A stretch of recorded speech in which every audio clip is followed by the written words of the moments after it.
جی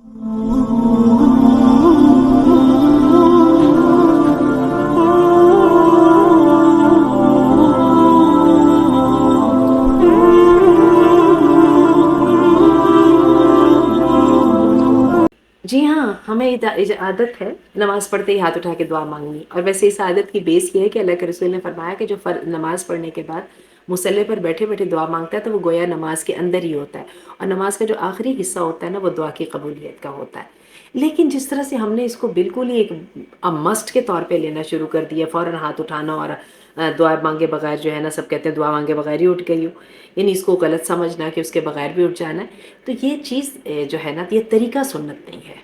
دعا تو اللہ نے ہم سے آپ خود ہی منگوا لی نا، آپ نے درود شریف پڑھنے کے بعد آپ دعائیں مانگ لیتی ہیں، اسی کے اندر دو تین اور بھی مانگ لیا کریں، کبھی ہاتھ اٹھا لیا کریں کبھی نہ اٹھایا کریں، کیونکہ اس طریقے کے ساتھ یہ انوویشن ہی بن جاتی ہے، اور شیخ قاسم الحکیم نے جو بات کہی وہ درست کہی ہے۔ جی لڑکیاں بالکل 8 رکعات تراویح پڑھ سکتی ہیں، اور یہ ہے کہ اللہ کے رسول صلی اللہ علیہ وسلم نے 8 رکعات سے زیادہ نوافل نہیں پڑھے، تو یہ سنت طریقہ ہے، لیکن اگر آپ کے پاس اس سے زیادہ کی طاقت ہے تو آپ وہ بھی پڑھ سکتی ہیں، ٹھیک ہے، لیکن 8 رکعات تو آپ لازم پڑھ سکتی ہیں۔ بارک اللہ فیک، اپنے رمضان کی دعاؤں میں مجھے بھی یاد رکھیے گا۔ جی قرآن مجید کو زوال کے ٹائم پہ پڑھنے میں کوئی حرج نہیں، صرف نماز سے ہمیں منع کیا گیا ہے،